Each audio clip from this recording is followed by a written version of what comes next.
welcome to our brand new podcast that doesn't have a name yet. We have no idea what we're going to call this, but we know what we're going to talk about. We're talking about movies and occasionally TV and just things that we watch and have opinions on, because that seems to be an endless stream of things to talk about, and it's something fun to do. So, in honor of Mother's Day coming up this weekend, I've decided that we're going to talk about a series that's been a favorite of mine for probably about over 20 years now, and that is the Psycho series. Yes. And as you all know, a boy's best friend is his mother, even when he's a grown-ass married man. Yes. So I decided that we should watch the movies again and discuss them on here. And so we just finished watching the first one. Actually, we watched 2, 3, and 4, and then I decided we should do this podcast. So we're probably going to watch those again too. But anyway, that's how we arrived here. So I guess we'll just jump right into it. I hope you guys are hope that you will enjoy this new podcast that we're doing. And, keep checking back. We're going to cover quite a bit of things. So I guess the first thing I'm going to do here is just share some of my personal experiences with this series. The first time I ever heard anything about this series was my family took us. I went with my family to Universal Studios in Orlando in, I believe it was 95 or 96. And they had an attraction called Alfred Hitchcock. I believe it's called Alfred Hitchcock and the Art of Making Movies. And for those of you who are not familiar with Alfred Hitchcock, he is known as the master of suspense. He had a lot of famous movies, a very, very famous director. One of those movies, quite possibly his best known movie, was Psycho. And I didn't know any of this. I was 10 or 11 at the time, but in the attraction, one of the big parts of the attraction was they had a sound stage with the Bates Motel and the Psycho Mansion and the shower set. And they had a whole thing on, they showed you how they made the famous shower scene from the movie. And I still didn't really quite understand what the movie was about or anything, but it just seemed interesting to me. And then, appropriately enough, my mother told me that she had also seen the movie, and I thought, well, that's really cool. I should check this out. And so, at the young age of 10, I think, I convinced my parents they should buy me this movie. Hold on. 10? You were 10? Yeah, I think I was about 10 years old. Our son is 11. I would never think let me let him watch Psycho. That's a good idea. Yeah, it was good though. We got it at, I don't remember if it was Sam's or Costco at the time, what they had down where we were growing up at, but they had it there and we bought it and I watched it, and it sticks with you. It stuck with me. I don't know. It scared me at first a little bit. Like it's not that like, by today's standards, the movie isn't like a traditionally scary movie per se, but like just it gets in your mind and you think about it like, oh man, like this could happen to somebody, it could happen to me. Like what am I going to do if this happens to me, kind of thing. And, so it scared me at first for a little bit, and then I just kind of got to be a fan of it. And this is back in the days when you could go rent movies from Blockbuster, and I noticed that they had sequels to it. They had Psycho 2, they had Psycho 3, and Psycho 4. And I was still pretty young. I watched all of those movies, but I didn't really understand the plot lines of them the way that I did when I got older. And they had them on TV as well. I remember the USA Network would air them a lot too. So between renting them and watching them on TV, I became pretty interested in the series. And my brother and my sister would watch them with me as well. And so this was, obviously pre-internet. So it wasn't like you could just go Google and say, oh, I want to learn more about this movie series. You just had to watch the movies. You had to talk to people that had seen the movies and were familiar with the story and whatnot. And so that's kind of how I got acquainted with it. Um, I noticed, so spoiler alert. I mean, this movie is over 60 years old. So if you haven't seen it by now, I don't know what to tell you. But if you're going to see it, which hopefully if you haven't seen it, this will convince you to see it. This is a spoiler, and it's a major spoiler. So just so you know. But for those of you that have seen it, in the end, it turns out that Norman is the main character of the story. He turns out to be his mother, and he's killing people dressed up in her clothes. Well, I think the vision for the movie is that you're not supposed to know that until the end, and that's kind of the big shock at the end. Well, I already knew that going into it, so I kind of wish I didn't know that, because I feel like that would have been a better ending if I didn't know that already. But it was still a pretty solid movie. I think that my experience coming into the Psycho movies was a little bit different. I actually did go to the Alfred Hitchcock show at Universal in like 92. I should I made it sound like I went to that thing when we went. I did not go to the attraction in 1996. I actually saw it on the home video for the park that we bought that day. And that's how I learned about it. But I eventually did go see it in 2002 later on. So, sorry to interrupt you. Just putting that out there. So I remember being really little. I was like 7 or 8 going to this show. And like it was dark and creepy. And they had the ladies screaming. And I was like, what is this nonsense? Like, why are my parents trying to terrify me? So I really didn't, there was nothing really significant about it. And I know that my dad pointed out like the house, like, oh, that's from Psycho. Oh, okay, I'm 7. But when I kind of became more interested in the story was, I was a huge fan of Scream. And there are several references within Scream to the Psycho movie. Yeah. So that kind of piqued my interest and made me want to see it. But I don't think I actually saw the movie until I saw it with you. Yeah. And at that point, I mean, I did already know that Norman was mother and all of that. But that was the first time I saw it. So I would just also like to point out that I have introduced her to several notable movies that she did not want to see. Among them, Howard the Duck and the RoboCop series. Oh my god! Just no, that's really cool that you went back then, because they also had a replica of the house in the motel in the park at first, and that's because they filmed Psycho 4 in Universal in Orlando. That was the first thing they filmed there. And see, like by the time that I visited the park, they didn't have that. They had the soundstage at the Hitchcock attraction, but they didn't have the actual house that they used in that movie. But see, I can't remember if it was like, I remember it being like in the distance, and I don't remember if we didn't go over there just because of time or if you couldn't go over there. I want to say that it wasn't something you could walk up to. Okay. From what I've seen just of other people's pictures online and whatnot, it looks like they sort of had a little area you could like pose in with it in the background. Right. But I don't think you could actually like walk around it. It's or like anything. Behind E.T. and Fievel. Right. And like I think it eventually became like where Curious George is. and all of that stuff. Okay. So that would have been cool to go see. I mean, obviously, I probably wouldn't have appreciated it at the time, but it still would have been just to say, oh, Anthony Perkins was actually here. That would be cool. But, whatever. A lot of things would be cool, I guess. Yeah, so I mean, even to this day, this is one of my favorite series of movies of like ever. And, I've bought this movie in several different formats. I own several different copies of it, several box sets of all 4 of the movies. It's a series of books as well, and I didn't find that out until later on. And once I did, I read all of the books. I actually have a book that has all 3 of them compiled into one book, and it's a really thick book.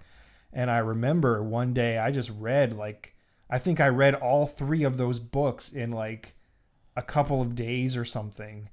And it just really sort of reinforced to me, like, reading something because you want to versus because you have to. Because, you know, like in school, I don't really like to read textbooks or anything like that, or something. They would say, hey, read this for class. I'm like, yeah, whatever, I don't want to read that. But we are so different. But I read that thick book in, 2 or 3 days because I wanted to read it. So it was pretty cool. I don't think you've read the book. I have not read the book. It's a good book. I guess we'll kind of segue here, give you a little background of how these stories came to be. So it, as we've already said, it was a book.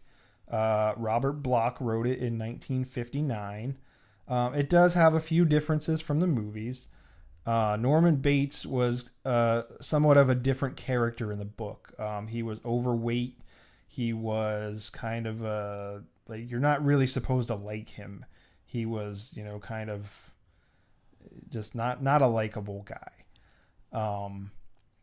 And in the movie, he's played by Anthony Perkins. He's sort of this shy, withdrawn personality. You sort of feel sympathetic towards him.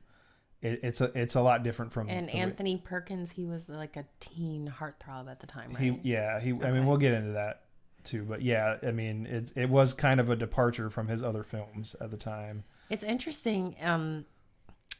The book was released in 1959. Wasn't the movie released in 1960? 1960, yeah. So it was a fairly new book. Yeah. At the time that Hitchcock turned it into a movie. Yeah, it was, and they didn't want to make it into a movie. Hitchcock kind of went out on a limb a little bit, used some of his influence to make it happen. So, which we're going to talk about in a minute too. A notable difference in the book from the movie. Again, spoiler alerts if you care. The shower scene was much more graphic in the book. In the book, she's Mary Crane, not Marion Crane. In the book, Mary Crane gets decapitated in the shower, which is a lot more graphic than it is in the movie. And also they're making a movie in 1960. You probably ain't going to show someone getting decapitated in a shower, but still, it's quite a jump. Robert Bloch wrote 2 sequels to this book, and they're different from the sequel movies as well. And I'm a little fuzzy. It's been a while since I've read the books. I have kind of a general idea of the plot lines, but I probably couldn't tell you what happened in which book. It's all kind of a big story to me, but I do remember in one of them, Norman escapes from the institution and he goes and he starts, like, he finds out they're making a movie about it, and he goes and he starts killing Hollywood people and stuff. And I think that was sort of a commentary by Robert Bloch about how he was sort of dissatisfied with the way that everything went with the movie. That actually sounds like one of the Scream sequels. Well, there you go. I mean, it could have been where they got it from. Most recently in 2016, there was a newer sequel to the book. It wasn't written by Bloch because Bloch was not alive in 2016. This one was written by, I believe his name is Chet Williamson, and it's called Psychosanitarium, which I bought that and read that, and that's a great book as well. I think he did a good job of, kind of continuing the story. I don't want to spoil that for anybody, but if you like this story, you should read that book too. It's good. I mean, you're reading the other ones anyway. You read that one too. It's a good one.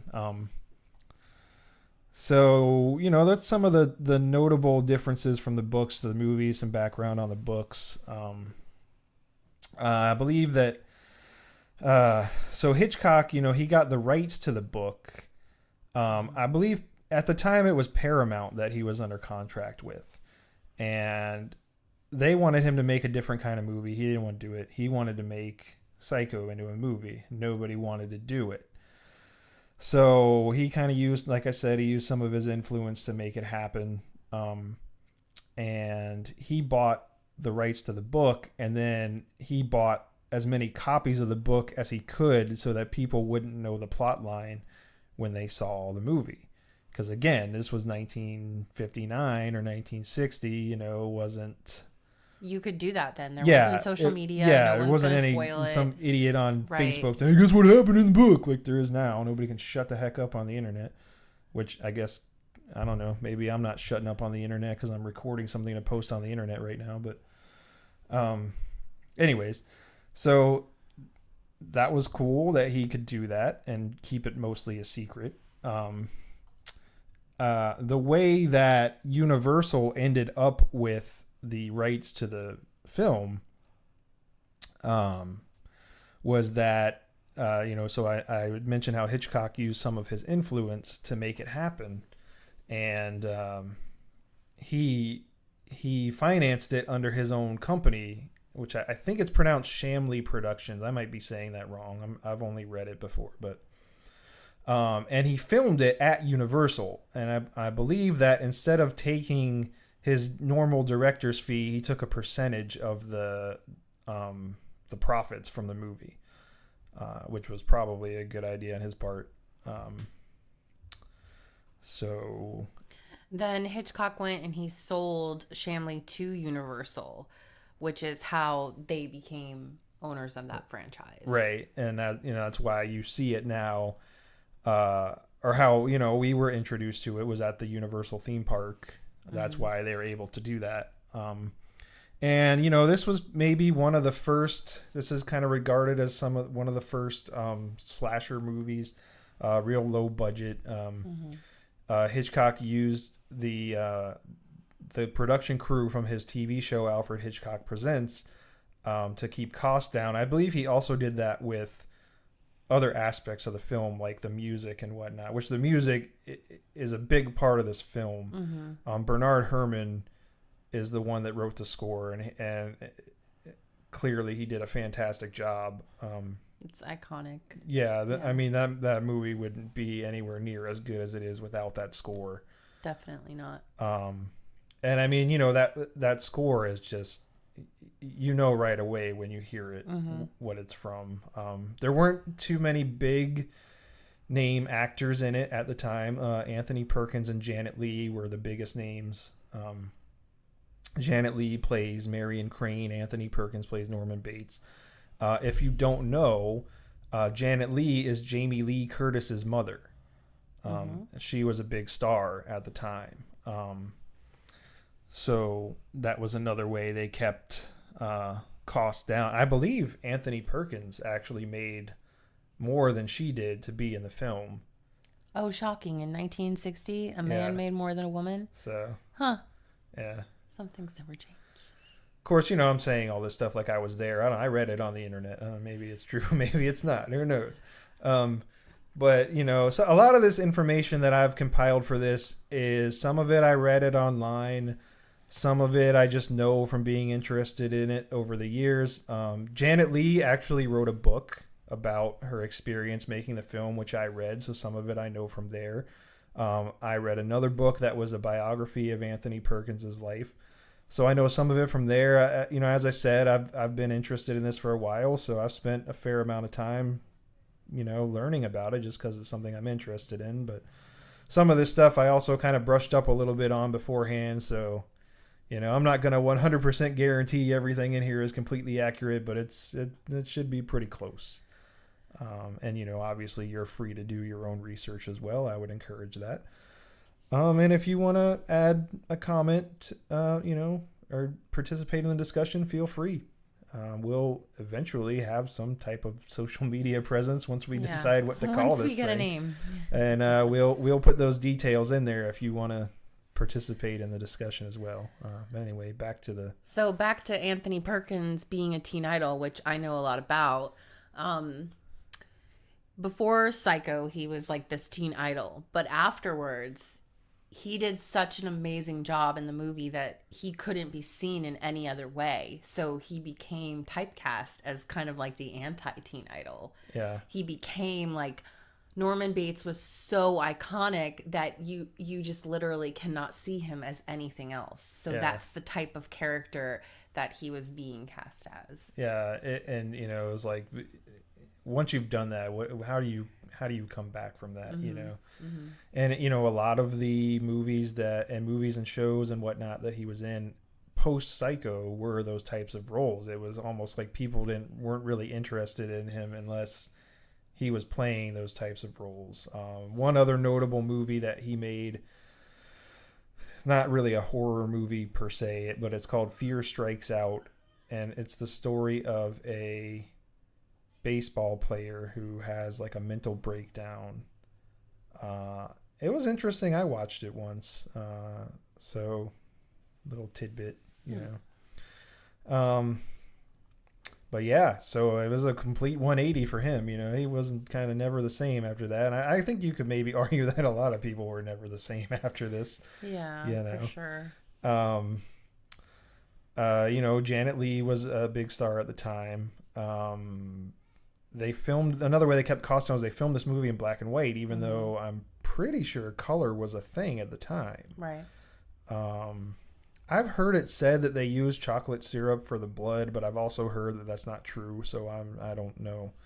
They said that at Universal at the theme park, but then again, Well, filming in black and white was cheaper, I'm sure, but also allowed like them to probably cut other kinds of costs because you're not having to deal with the color aspect of things. Yeah. Another interesting... It's okay. So if you're not familiar with Alfred Hitchcock, one of his trademarks is that he makes a cameo in all of his movies.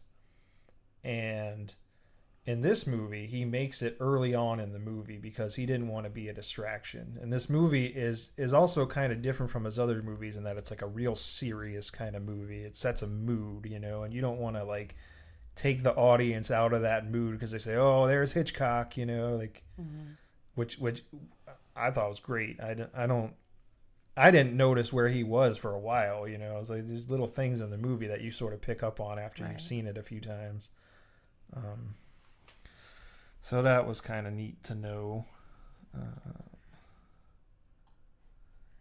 So that was also the first time that a toilet flushing was shown in a film in America, was in this movie. Yeah.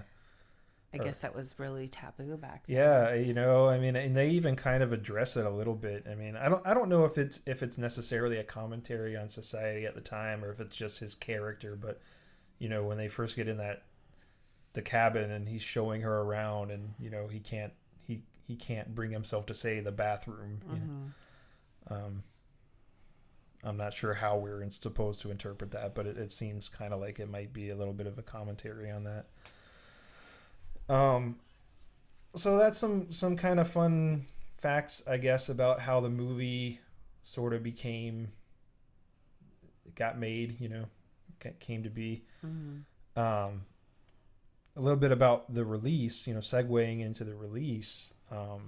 Hitchcock had a really interesting approach to this movie that was a lot different than other movies at the time. So you were absolutely not allowed to come late to the movie. You would not be admitted. So once the movie started, that was it. The doors were closed. You'd have to, I guess, resell your tickets, or I don't really know. But you were not allowed in once the movie started. And, could you imagine today if a director was like, once the Avengers starts, you're not allowed in? Yeah. That there's no world where that would be allowed now. Well, the thing is, I don't think it was even really a common thing then. I think this was kind of a radical thing for then as well. No, I agree, but just think of the power that Hitchcock had to be able to say, if you're late, you're not coming in. Yeah. And I agree with him because I feel like, this is a movie you're going to want to pay attention to. Yeah. And you don't need to be taken out of the story by somebody coming in and opening the door and finding their seat and all this stuff. So then, I guess... Honestly, that's how I feel about a lot of movies. But what if you had to go to the bathroom? Were you not allowed to use the restroom? I don't know how they were that strict about it, but I don't know. Anybody out there listening that was, alive during this time, do you know? Were you there? I would be curious. Because that's another distraction. We might have a special guest later on who can shed some light on it. We'll see. But and he had a big campaign about it. There were big theater standees that said, hey, you can't come in and see this. I think one of them even said the Queen of England's not even allowed to come in. They really drove the point home that you need to see this movie from the beginning. And the reason that they wanted people to see it from the beginning, aside from the obvious, again, spoiler alert, if just so you know, but Janet Leigh's character dies pretty early on in the movie. Mm-hmm. And since she was one of the bigger names in the movie, he didn't want people coming in after that happened and being like, hey, the person I came to see isn't even in this movie. What's going on? Right. You know? Right. And so it makes a lot of sense. But you know, that's what they did, which was pretty interesting because I don't know of too many movies before or since. Maybe there have been some, but not that I'm aware of that have done that. So that's pretty cool. So this was Hitchcock's most commercially successful film, but it's so much more than that because there are so many pieces of this movie that are iconic that have been taken and used in countless TV shows and other movies. And just the score alone, if you hear those I mean, you just like know that that's, you know, something scary is going to happen. And it's the sign for the hotel is iconic. It, you know, they used it for that TV show, The Bates Motel. So not only in terms of the film itself, but the film as an icon, as a legacy, really. Yeah. It's I think it, you know, I mean, it's 60 something years later now. And was it 62? I don't know. I'm not very good at math. 1960 to 2022. How long is that? 62, right? I got it right. 62 years later, and you know, it's still chugging along. They made a 4K remaster of it. And that 4K print is very detailed. Yes, and very creepy because the first time we watched it in 4K, when the shower scene happened and the killer walks up to the shower, you can see a face. Yeah, I had never seen a face before, and I saw it that time. Wild. It was crazy. Yeah. So definitely check that out if you haven't seen it, or even if you haven't, you want to see a new, you know, some new stuff. Yeah. It's pretty cool. Speaking of showers, Janet Leigh did not shower after she saw the movie. Not after she filmed the movie. After she saw herself getting butchered in that shower. She only took baths and she had to have the door open and be in plain view the whole time. Now, I will tell you as a woman, after I saw that movie the first time, I had a hard time, like every noise I heard. And even now, like, even if I'm by myself and I know I'm by myself, I have to like lock the door and I kind of leave the shower curtain open just like a little bit so I can make sure there's no one in the bathroom about to chop me up. Sure. So I mean, you know, that's another thing is like I feel the same way, and you know it's an irrational fear, but like that's kind of what I was talking about, where like it just that sticks in your head. I think the scariest movies are things that could like actually happen to you. Like, I mean, you know, you see a movie where it's like some far-fetched thing, like, you know, this alien came down from space, and then you're like, that's never going to happen. I'm not scared of that. But you see a movie like this, or like Texas Chainsaw or something like that could happen, you know? And then Texas Chainsaw was scary to me the first time I saw it because they said based on a true story. And then when I found out based on a true story, I was terrified. Basically the true part was like, there was a guy in Texas that owned a chainsaw once. I'm like, okay. Yeah. That kind of like shook my confidence in anything that says it was based on a true story from then on. But, you know, anyway, yeah. And the thing about Janet Leigh not showering, like I learned that from reading her book.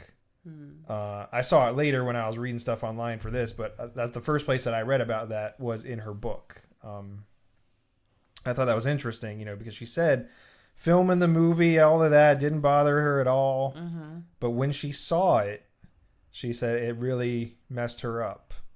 So, and I mean, comparatively to movies that come out now, it's really not that graphic. Yeah. But it's psychologically terrifying. It's definitely one of those less is more kind of things. And it's one of those movies, again, like you really have to pay attention to it. Because a lot of people now, they like to watch movies and they don't really watch movies. They're on their phone the whole time. or they're, not really, they're sort of fading in and out, but they don't really get, and some, some movies you can do that with, and some movies they just like, a lot of the things are subtle or they're little nuances, and if you don't give it your full attention, you're not going to get the full experience. And this is definitely one of those movies. And I know I've shown it to people before where, that was what they were doing the whole time. And then at the end, they were like, oh, that wasn't even that good. And I'm like, well, you were looking at your phone the whole time. So, of course, it wasn't that good. Watch the actual movie, and then maybe you'll have a better experience. But speaking of experiencing the movie, we watched this movie last night, and we took some notes kind of scene by scene of our take on what was happening. So I think that we should go through that now. And then once we go through that, then we'll get into sort of like what happened, how it was received after the movie sort of had its run. So first things first, the intro kind of sets the mood. It's that crooked fonts and the creepy music. The score, right off the bat, it just, just jumps right into those first 4 notes, dun dun dun dun, dun and you can just tell, like, I don't know what's going to happen, but something creepy is going to happen, Yes. And you're just sort of on edge like the whole time. The opening of the movie is in Phoenix, Arizona on Friday, December 11th. We've got Sam Loomis and Marion Crane in a hotel room, hanging out. Yeah, it's kind of revealed that I'm not really sure if you would call it an affair, but like by 1960 standards, it's probably also not something they were supposed to be doing.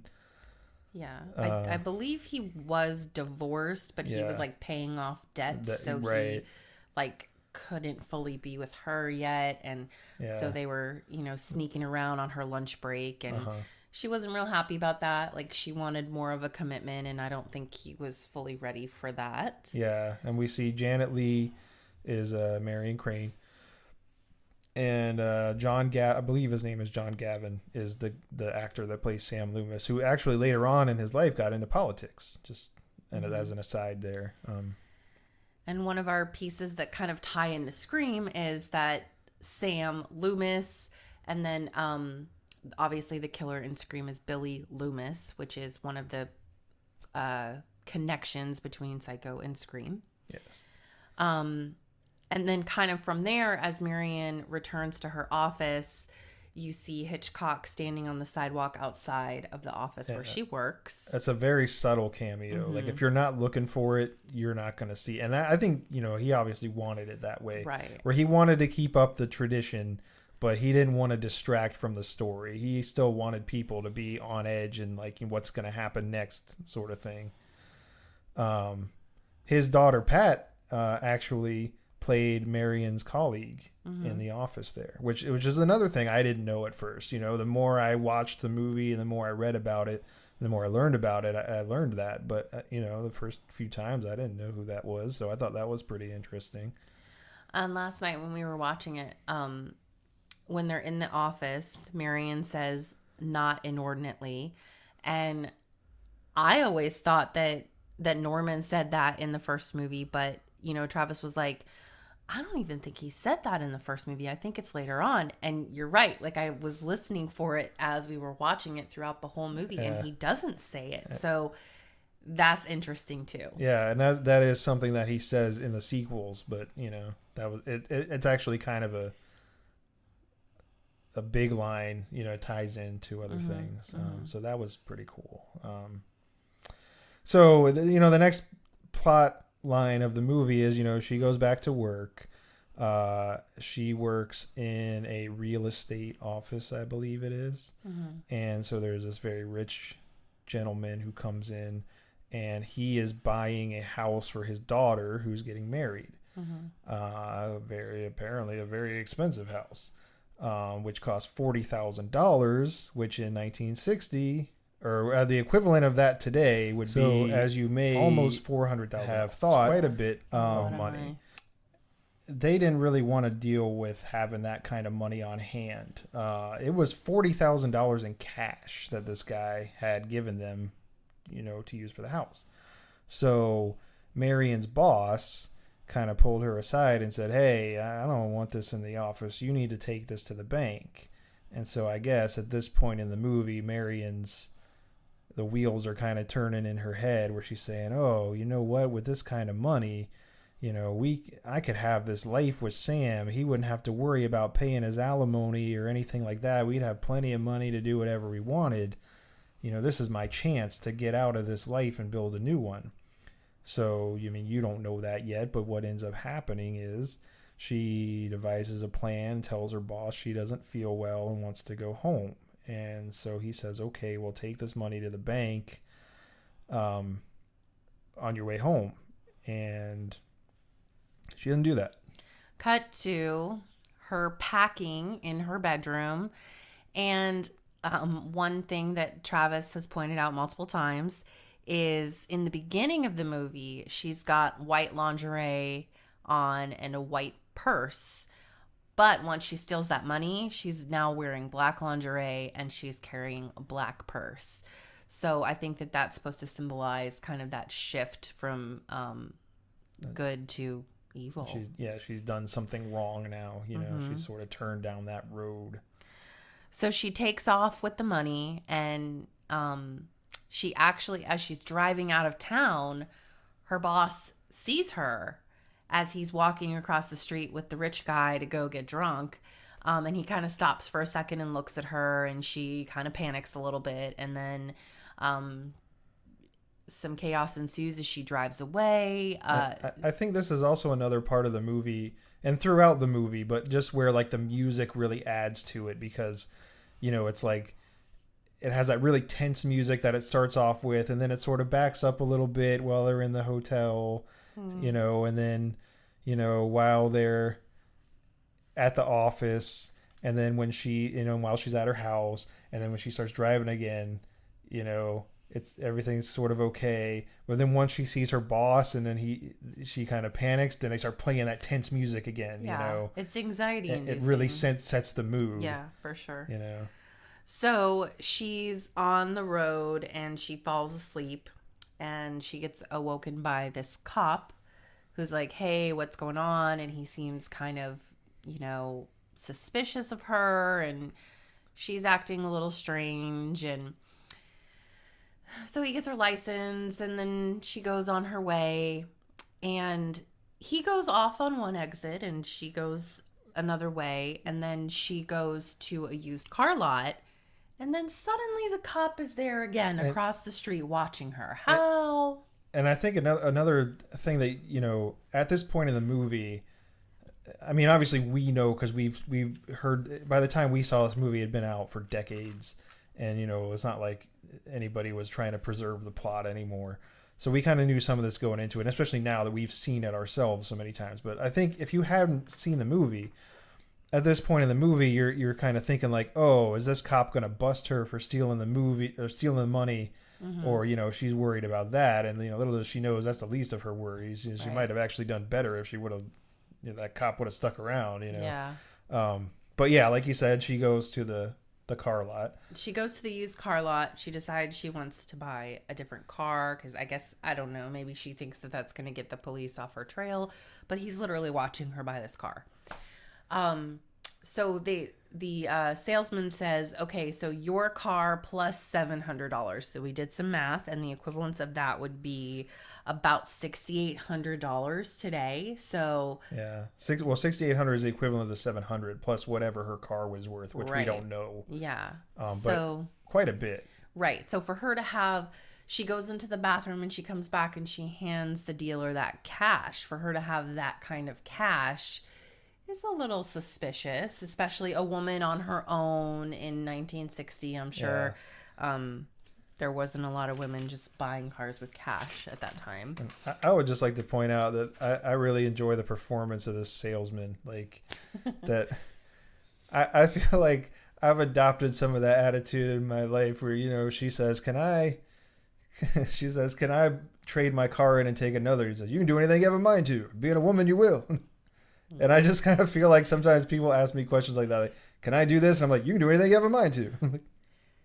And, especially working in retail for a long time, he comes out and he says, I'm in no mood for trouble. The first customer of the day is always trouble. And I'm going to treat you so right that you won't have any human reason to give me trouble. And I felt like that a lot, where I'm just like, sometimes when you work in a service industry job like that, you can see the most mundane things blow up into something crazy. And you're just like, what the heck even just happened? Yeah. So I don't know. It's like kind of an aside, but anyway, I enjoy that part of the movie. And then, again, back to where we're building the suspense, so she buys the car. Mm-hmm. He kind of reluctantly sells it to her. You can tell he's suspicious, but there's not really any like proof that she's done anything wrong. So he's like, okay, well, let's go ahead and do it. And then, she gets in the car and the cop pulls around, and you think, oh man, the tension's really building. Yeah. And then she starts to drive away, and you think, okay, she's getting away. And then the salesman says, hey, wait a minute. Yeah. And you're like, oh no, they busted her. They know something. The cop told them or something. But then it turns out that she just left her suitcase in her other car. That's another one of those moments where you can tell they're just kind of messing with you, I don't know. There's just something about that whole scene with the cop, though, because, like, it doesn't make any sense. He went a different way, and then all of a sudden he's there watching her, decides he's going to get in the car and pull into the car lot, and he gets out, and he just walks super slow and doesn't say anything and watches her drive away. Like, what? It's just What's a real, the point like, of that? I think it keeps you on edge, It is a good question how he ended up there. If he took a different exit, but I don't know, whatever. Maybe it was just a coincidence that he said, hey, that's that lady from before. I'm going to go check it out. So she continues on her journey. She's driving. It's raining. It's nighttime. You can tell she's having a hard time seeing the road. So she somehow gets off the main highway, and lo and behold, there is the iconic Bates Motel. Yeah, the first time you see that sign, Bates Motel, no vacancy. And obviously the no is on or off depending on if they have a vacancy. But as you'll soon find out, they have 12 cabins and 12 vacancies. Mm-hmm. But yeah, just that sign alone. I mean, to this day, you will still see that in Halloween decorations, TV shows, all over the place. It's just a very recognizable sign. There was even a whole TV show just based on it. Yeah. So. Well, and then the very first time you see the house, you see Mother in the window. Yeah, and the house is also an iconic part of this movie. I mean, the house and the motel are almost like their own characters, Yeah. And, so you see somebody in that window, and you're like, okay, well, you don't know who it is yet. It's a woman. You can tell it's a woman. Or they want you to think it's a woman. Right. But you don't know who it is yet. So she, and you can, she honks the horn to get somebody's attention. She doesn't know who's there. And, it clearly catches Norman off guard because he's not expecting anybody to come check into this hotel because nobody ever does. Right. And so, you can tell he takes a minute to sort of change back into Norman. That we find that out later. And he comes out, and then, they meet each other, and you're supposed to be, as the audience, say, oh, okay, well, there's this guy here. There was a woman there earlier, and what's going on? And then you find out what's going on. So, he walks her through the process of renting a room. She signs the guest book. Back then you actually had to go into the hotel and pay them money and sign your name in a book. You didn't, you didn't book it on the internet. You didn't book it on hotels.com. You might have been able to call them and have them reserved. I don't really know. I mean, I wasn't around back then. Probably not a place like that. But yeah, I mean, obviously, clearly this place was, it's pretty desolate, and it's off. He says to her, well, you must have gotten lost. Nobody ever stops here unless they get lost anymore because they move the old highway, or they move the highway. I guess the motel's on the old highway. And so she signs into this guest book as Marie Samuels, which is an alias based on her name and, her boyfriend, Sam, that we saw earlier in the story. So they make some small talk or whatever, and he gives her cabin 1. He says it's closer in case she wants anything. he shows her around the room. Like we were talking about before, you know, he can't say bathroom for some reason. He can't bring himself to say it. And you can tell he's kind of a really shy, nervous kind of person, but he seems very nice and very accommodating. And, you know, I think she asks him if there's a diner or anything nearby. And he says, well, you know, they're going to be closed soon. You know what? I was going to have dinner anyway. Why don't you have dinner with me? And she says, I think she agrees to that. And so he goes up to the house to make the dinner. And then you hear an argument that he has with his mother. Mm-hmm.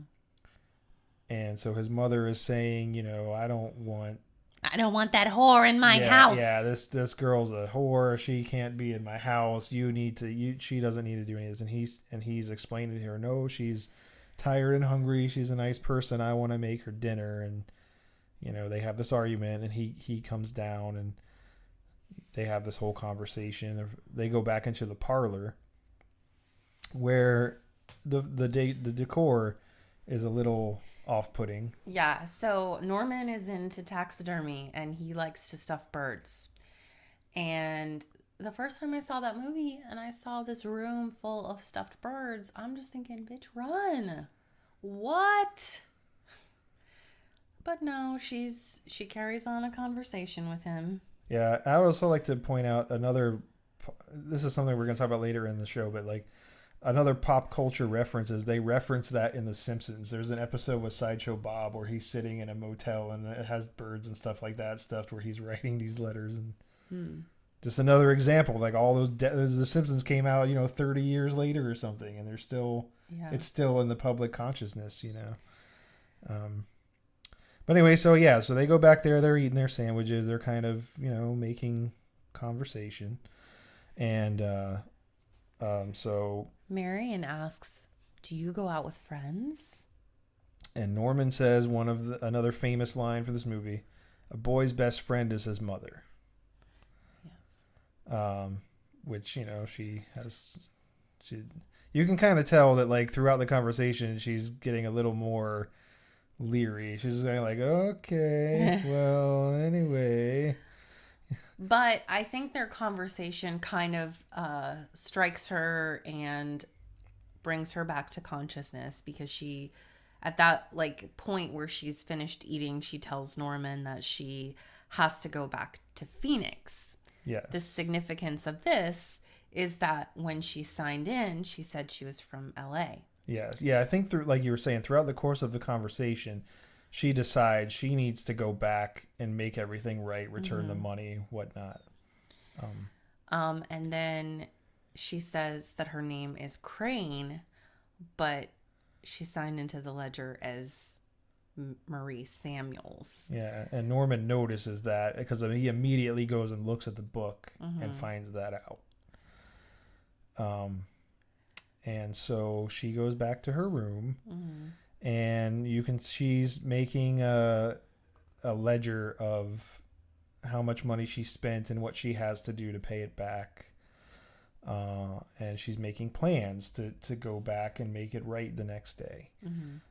And so she finishes doing that, and she rips it up and flushes it down the toilet, which is the first time they've shown a toilet, or so I've heard. Again, I wasn't alive back then. Maybe they showed it on something else, but from what I've been told, that was at least one of the first times that they showed a flushing toilet in America in a movie or otherwise. And so after she does that, she gets in the shower. And this is one of the most famous scenes, not even in the movie, and just in cinema in general. Yeah, in cinematic history, for sure. Iconic. And, you know, so they show some shots of the shower head and, you know, whatnot, just her kind of getting lathered up and everything. And if you pay real close attention, you see the door open kind of slowly. And then you see this figure get closer and closer. And then all of a sudden, in one smooth motion, just this curtain jerks back and they start playing that iconic score with the screeching violins. and she screams, and he stabs her to death. Mm-hmm. But you're not supposed to know it's him. It looks like a woman. It looks like a woman. So wig, dress, yeah, or long hair dress. So as far as it's a woman, and you brought up a good point about this. Yeah.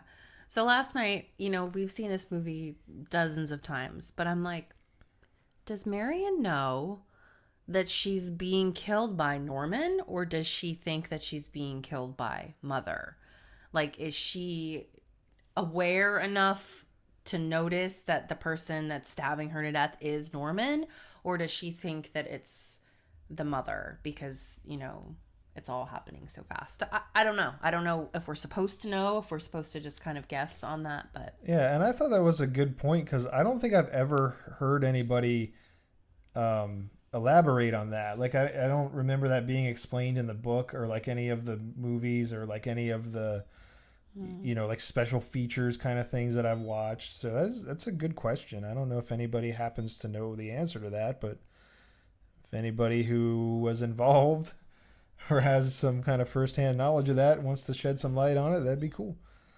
So anyway, she gets stabbed in the shower, and then the figure leaves. Like we mentioned, you can see the face in 4K. It's really trippy, so check it out. And the first thing you hear is the camera pans away from the shower, from the bathroom, to the nightstand, where the nightstand has the money. And then it pans up to the house. And then you hear another one of the iconic lines from the movie, where Norman says, "Mother, oh God, Mother, blood.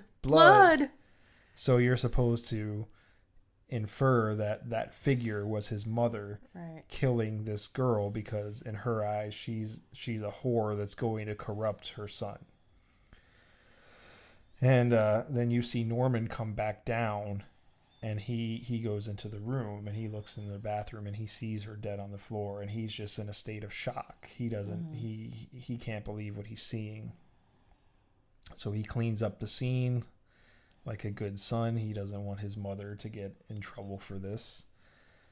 He puts Marion and all her belongings in her trunk, and then he pushes the trunk, or the car. Well, I guess he technically pushes the trunk, is attached to the car. Pushes the car into the swamp. Yeah. Behind the motel, which, as you will learn in the sequels, that's kind of his MO. Like, I don't know how big that swamp is, but apparently it can hold several cars. So, and I kind of thought I always thought this moment in the movie was kind of a little wink at the audience, because it starts sinking down real low, and it's a real serious moment, and then it stops, and you can tell that for a second he's just kind of like, oh no, what am I gonna do? This car's just sticking out of the swamp, and then it kind of starts sinking a little slower. And I think that's kind of like a little wink at the audience, and there's a few of those moments throughout the sequels too, which I thought was pretty cool. So the license plate on Marion's car was NFB 418, and NFB are the initials of Norman Bates. Norman Francis Bates. And wondering maybe 418 is his birthday or something. I don't know what the significance of 418 is, if there maybe even there is isn't one. Even any. But I know the store that I used to work at was number 418, and maybe that's an omen. I don't know. But yeah, that's an interesting tidbit. That's another thing I didn't really pick up on the first few times that I saw it. I noticed that, though, in the Bates Motel series, there's one of the characters gets killed by Norman, and they show a scene where her car has that license plate. And as soon as I saw that, I said, she's gonna get killed. And you were like, why? And I was like, this license plate, that was Marion Crane's license plate. And it's a little detail that, if you've been a fan of the series for a long time, you'd pick up on. But if not, I think that Bates Motel had a lot of that kind of stuff. Yeah, it was really cool to see the way that they weaved it in. I thought. So another interesting fact, Anthony Perkins wasn't even on the set when they shot the shower scene. Yeah, he gets a lot of flack for it, but he wasn't even there. Yeah, so I mean, I'm kind of curious as to who was dressed up as Mother. I think that I mean, I'm sure it was. it's out. I don't recall right off not the even bat, an actor, but you know, it was. And I read about it in a book or something somewhere. But I don't remember it right now, but it's out there. You know, we should probably look that up. Yeah. But I think at the time he was in a Broadway show or something like that, and whenever it was that they were filming that scene, he was off doing his other thing. So everybody kind of thinks, oh man, that was him. It wasn't even him, you know. So one of the most famous things he's associated with wasn't even him. He didn't even do it. Yeah. So that's interesting. So from there we have Marion's sister is worried about her, looking for her. So she comes and she finds Sam, and she thinks that Sam was in on it with her and took the money, and quickly finds out that that's not the case. And then in comes Arbogast, which is he's a private investigator that was hired by the rich guy because he wants his money back. So all these people are trying to work together to get the money back without involving the police, so she won't get in trouble. So they really want to find out where she is. So Arbogast goes to all the hotels around the area, and he lands at the Bates Motel, and he meets Norman. And when he gets a look at the ledger, he sees that Maurice Samuels was there, and somehow he has a sample of Marion Crane's handwriting and a picture of her. Like, how did you get that? But whatever. Yeah. And you know, another thing is that, like, at this point after the murder, you know, this movie kind of does a complete 180, because it starts out as being a story about Marion Crane, and it really quickly shifts to being a story about Norman Bates. You know, and then Arbogast meets him, and he questions, you know, like you said, after going around all these hotels, he finally realizes, like, this is what I've been looking for. And you can tell Norman is, like, really nervous that, like, oh, he's on to me, you know, and I need to get him out of here. And so he finally does leave. But, you know, they start out kind of friendly, and then the more personal Arbogast gets, Norman sort of starts realizing he's on to him, and then he kind of drops the whole friendly thing. He's like, you need to get out of here. You know, I don't want to talk to you anymore. And so Arbogast, he's clearly not satisfied with that. He doesn't obviously know that Norman's mother is not there. He sees what we later find out is her corpse in the window, and says, I should go talk to her. So he decides he's going to go back and talk to her. Well, when he does that, Norman murders him again as Mother. So the whole time you're watching this movie, you're supposed to think, oh, this lady is just picking people off left and right that come out here. And the way he falls down the stairs, backwards down the stairs, is very interesting. Yeah. And and the whole thing is, you know, like, Norman is swearing up and down the whole time that nobody lives there, and he's like, well, who's that lady in the window, you know? And he decides he wants to come talk to her. So then Sam and Lila start to get nervous because Arbogast said he'd be back in an hour. It's several hours later. So they end up going to the sheriff. Yeah, well, actually, Sam goes out to the Bates Motel to look for Arbogast. And he doesn't, you know, he goes out there calling his name. He doesn't find him. And Norman Bates can hear him calling for him, but Norman knows he's there, but Sam doesn't know Norman's there. So then that just further proves to Norman, like, somebody's on to me here, you know, like. And so, like you said, that doesn't yield any results. So they go to the sheriff. Yes. So they go to the sheriff's house in the middle of the night, like it ain't no thing. And they're kind of telling their story, and, you know, they say Arbogast went back to see Mrs. Bates, and the sheriff's wife says, oh, Norman took a wife? And they're like, no, his mother. And they kind of stretch that conversation out for a while, but finally the sheriff says, like, it's not Norman's mother, because Norman's mother has been dead and buried for 10 years. Yeah. And that's the part where you sort of get a hint of like something's not right here. And then there's the whole question of like, well, somebody killed these people. Who was it? Norman? Was it another lady? Is she actually alive? Like, what's going on? And they sort of lay that's another one of those moments where they're sort of messing with your head a little bit. Like, they're going to tell you a little bit, but they're not going to tell you everything yet. Mm-hmm. So they say, well, you know what? Let's call Norman and find out what's happening. So the sheriff calls the motel. And, of course, Norman says, yeah, I don't know. He was here. He left. I didn't see him. I don't know what's going on. Everything's fine. And, the sheriff had told Sam that, like, hey, it's not that nobody's there. He's just not answering the door in the dead of night. Let me call him and talk to him. And then he says, yeah, see, he said everything's fine. The guy left. Maybe this guy found out where she was going and wants to get the money, and he just wants you stuck here waiting for him. Mm-hmm. And, they don't really accept that answer. They think, no, he would have told us, So they decide that they're going to go see for themselves.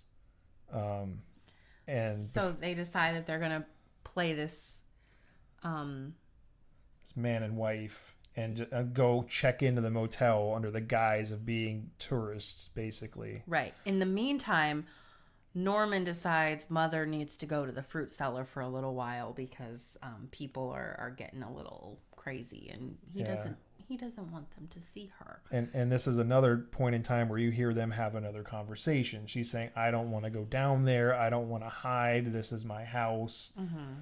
And then you see Norman carry the mother. He says, I'll carry you down there. I don't want them to see you. I'm going to hide you down here. So that also adds to the mystique of like, is she actually alive? What's going on here? Maybe she is alive after all, because we hear them talking and we see him carrying her. So, and we've seen somebody murder all these people up until now. So what's going on here?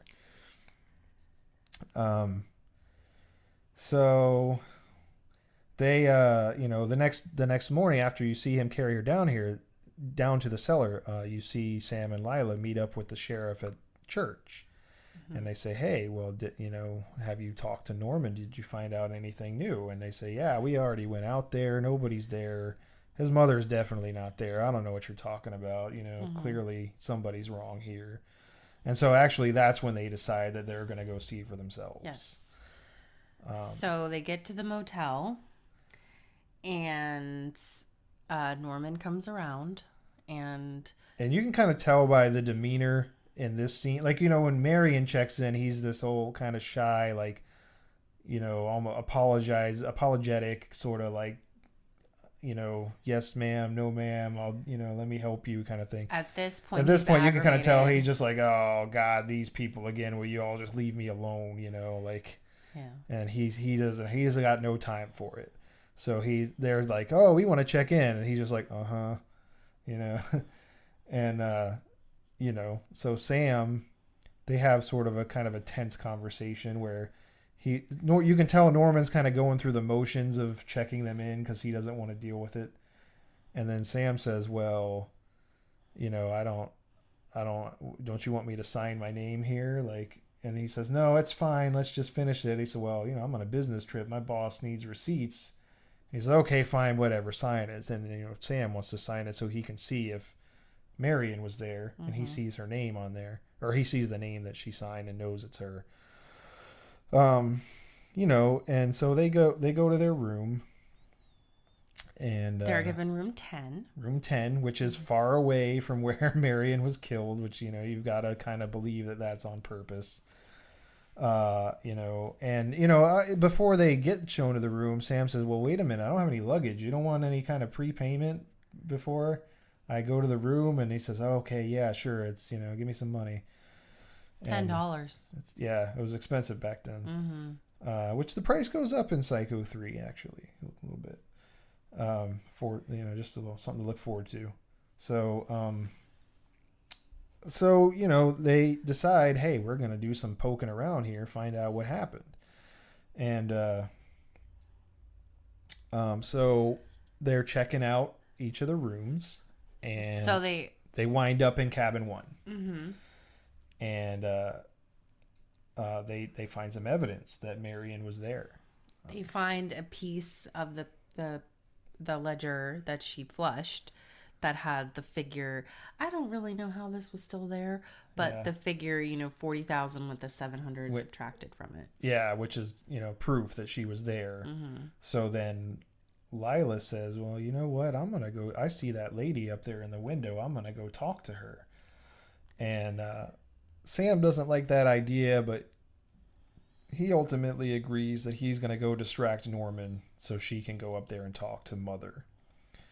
And so him and Norman have another sort of tense conversation. And then as the conversation progresses, he sort of alludes to the fact that, like, hey, I know somebody was here with a lot of money and now they're missing. And I think you had something to do with it and whatever. And then Norman comes to the realization that Lila isn't around anymore. Mm-hmm. And he says, where's that girl you came here with? And, Sam tries to stop him from going to the house, but he knocks him out and goes up there anyway. Well. So in the meantime, Lila is searching the house, and then she hears Norman coming up. Yeah, so before Norman gets there, they show her. She goes to Mother's room. Mm-hmm. And she sees the bed, and she sees the wardrobe and the dresses, and she notices that the mattress has like an imprint of Mother. Right. And then she's kind of like, that's really weird. Like on top of the made bed. Yeah. Like, like clearly something has to be stationary to make that sort of an imprint. Right. For quite a while. Mm-hmm. So that kind of throws her senses off. And there's another kind of like scary moment here where she sees her reflection in the mirror and everybody's like, oh my god, what was that? It's another one of those where they're messing with there's like a mirror in front of her and behind her. Yeah. And so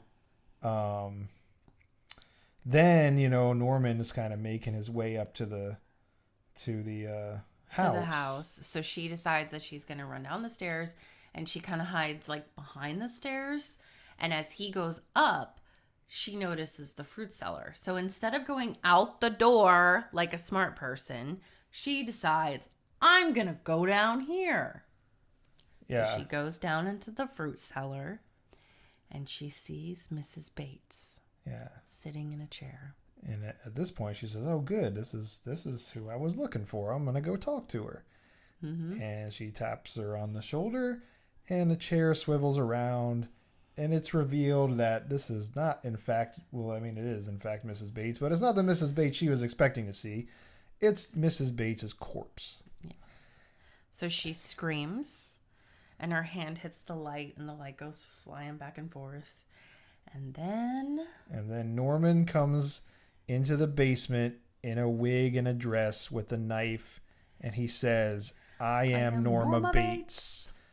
And that's the big twist ending where you find out Norman has been dressing up as his mother this whole time and killing all of these people. And, the first few times I saw it, I didn't realize he said, I am Norma Bates. Well, he doesn't actually say it because his mouth doesn't. And you can tell the audio dubbing is a little But at that point different. Where he raises the knife and he says, I am Norma Bates, Sam comes in.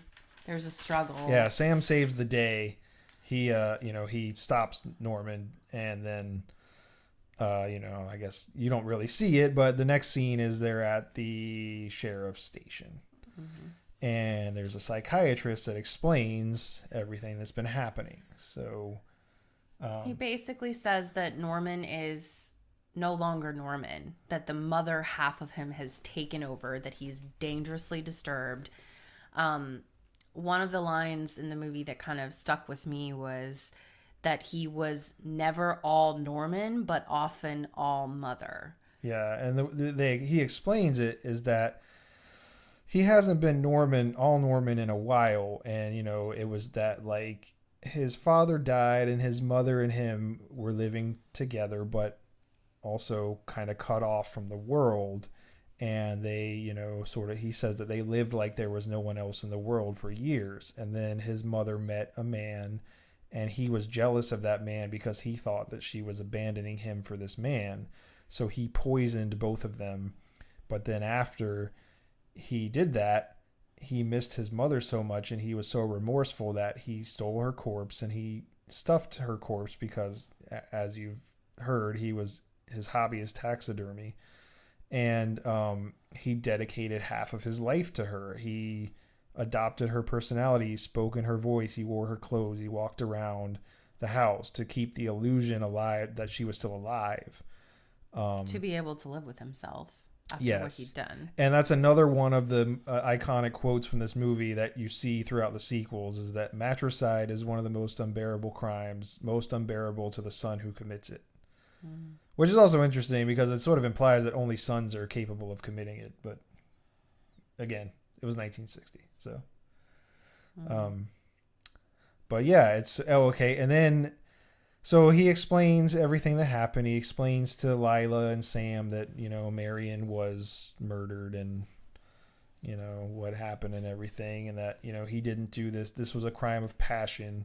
Because they ask what happened to the money. He says it's in the swamp. You know, I would suggest dragging the swamp if you have any unsolved cases. And then they move into the room where Norman is. And you know, there's a police officer asks if he can bring him a blanket because he's cold. And they says, yeah, sure. He feels a chill. And, you know, they don't show him hand him the blanket, but you hear mother say thank you in the mother voice. And then they show Anthony Perkins sitting there and his internal monologue is in the mother's voice because he's his mother now. And, you know, she says, it's sad that I had to tell them that he did all of these things, but I can't let them think that I would do this. And, you know, they're probably watching me right now and you can let them watch. And there's a fly that's flying around and I'm not even going to swat that fly. They're going to see what kind of person I am and they'll see and they'll know. And then Anthony Perkins does that iconic look up at the camera and it's just that smirk, this maniacal grin, you know, that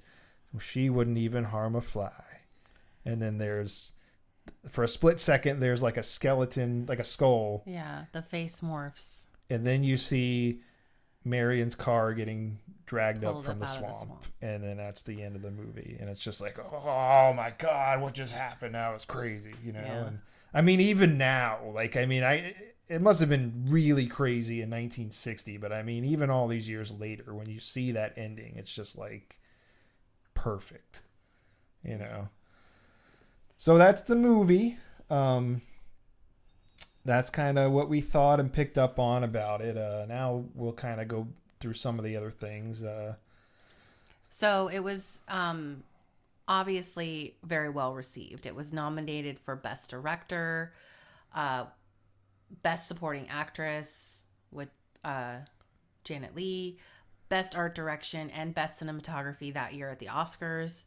Janet Leigh won the Golden Globe for the Best Supporting Actress.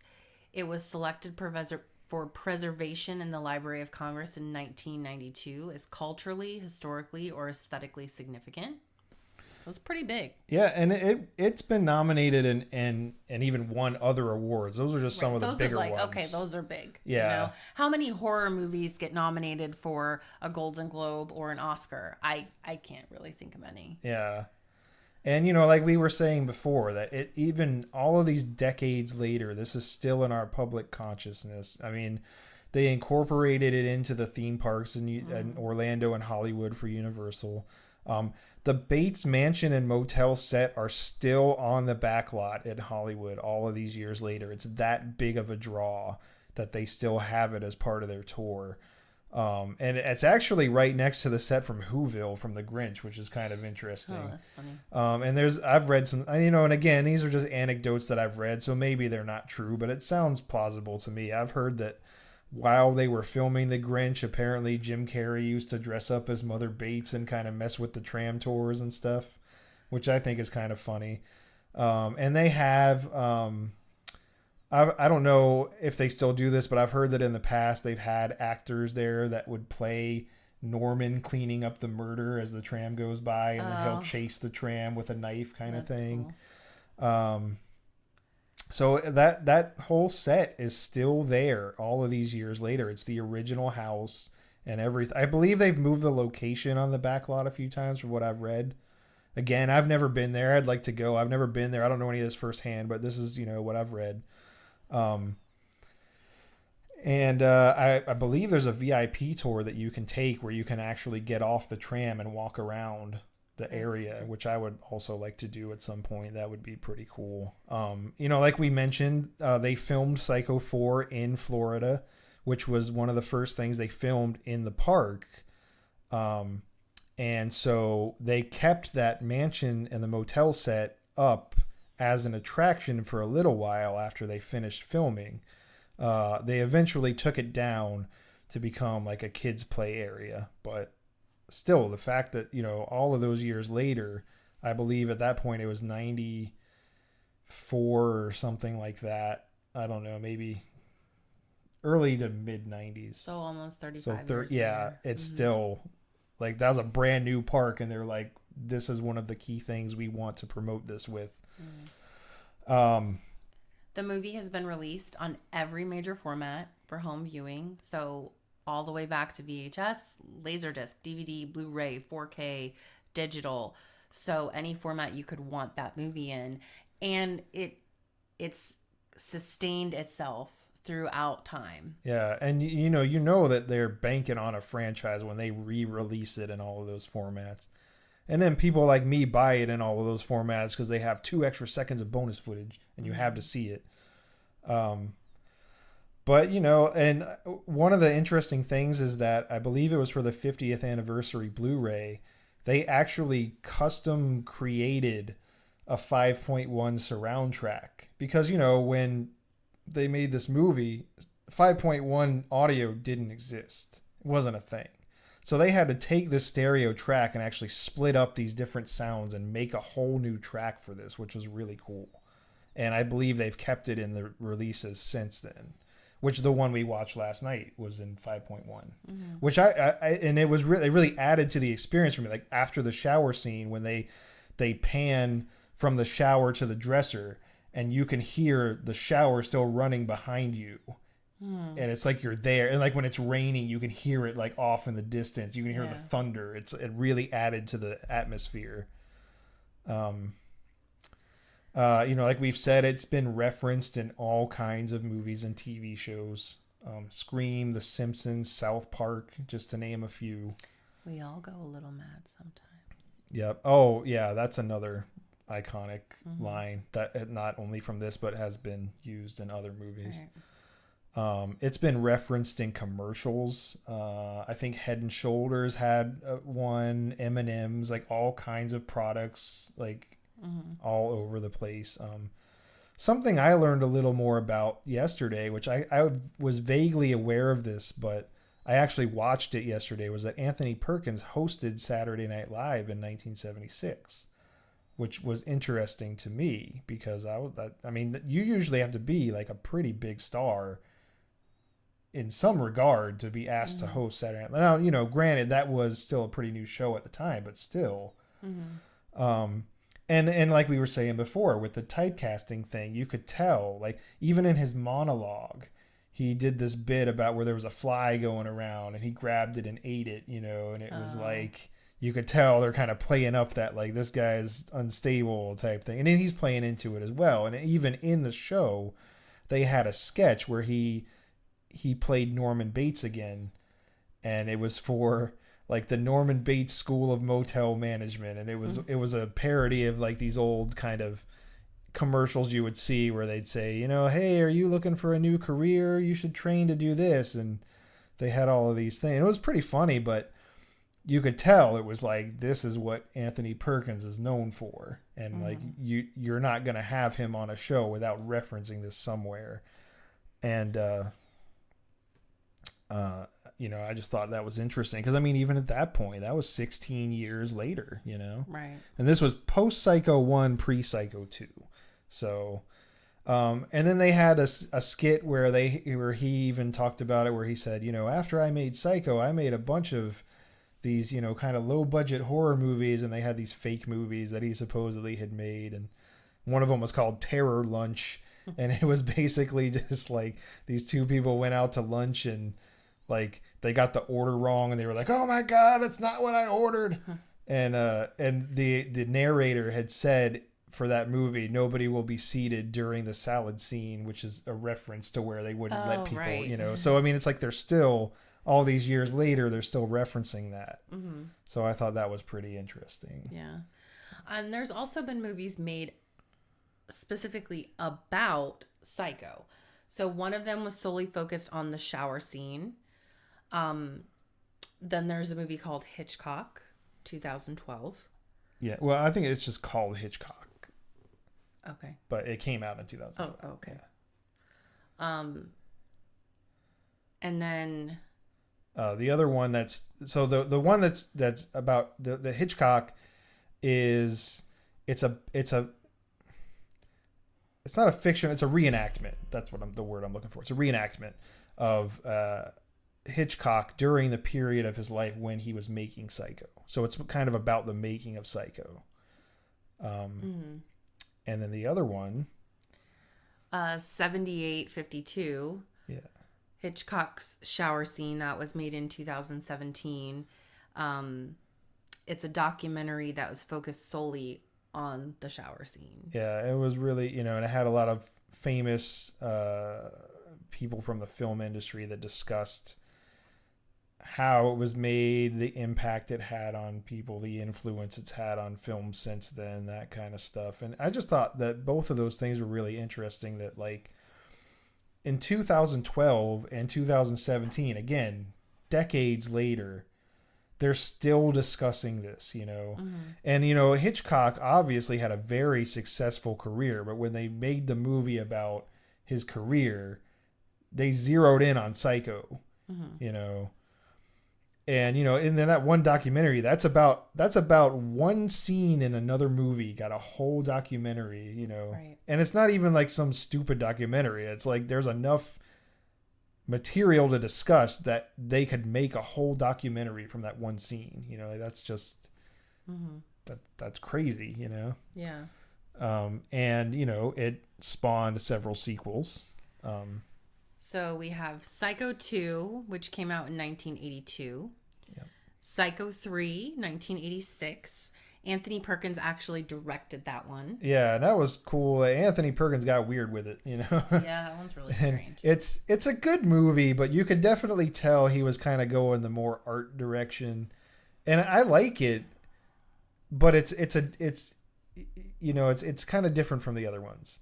And the cool thing about that is he directed it, and like I was saying before, where you can see the hotel on the tram tour in Hollywood, they were filming the Psycho 3. They were still doing tours while they were filming that. So like, if you were there during that time, you could have actually seen Anthony Perkins as Norman Bates directing a Psycho movie. And he would have the actors like wave at the people on the tram, because he would say, look, each one of those people, some of them might come see this movie. So let's, right, make their experience good.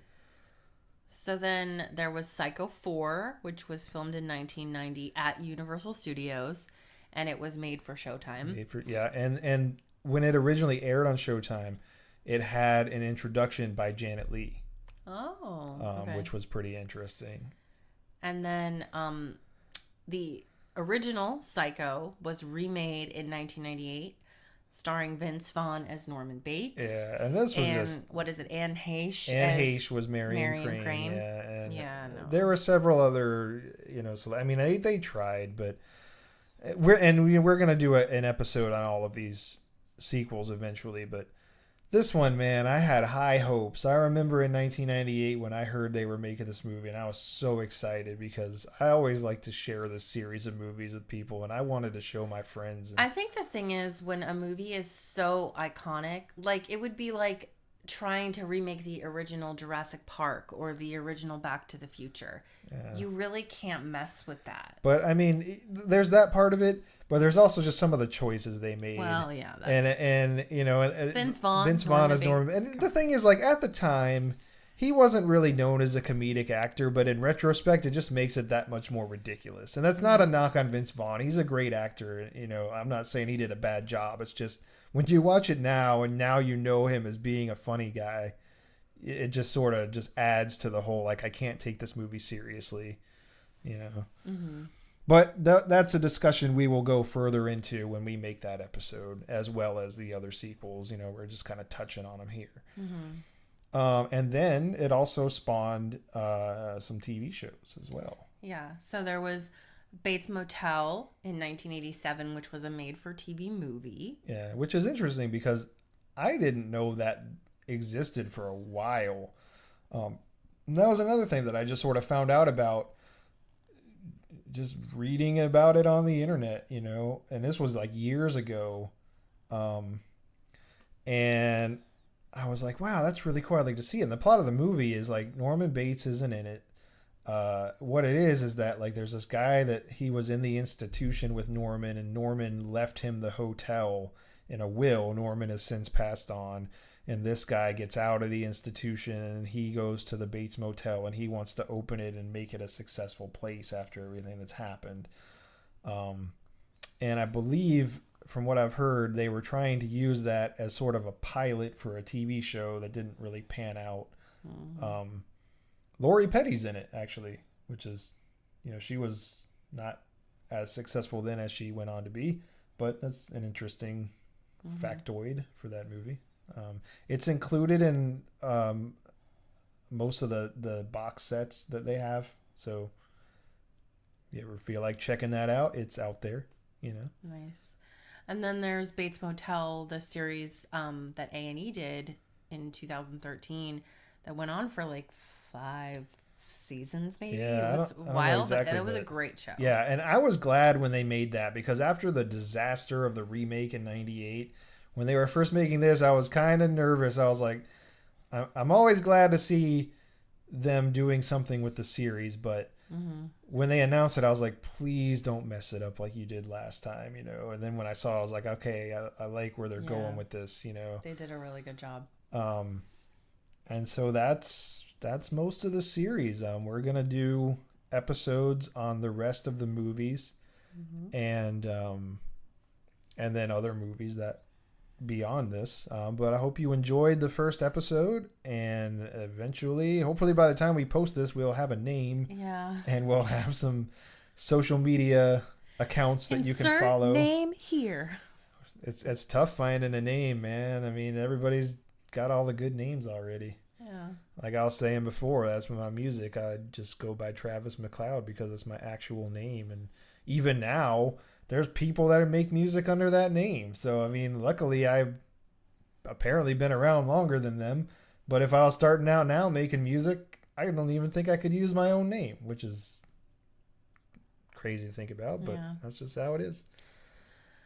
All right. Well, this has been super fun, talking about Psycho and the legacy of the movie, and you know, best friend with mom in honor of Mother's Day.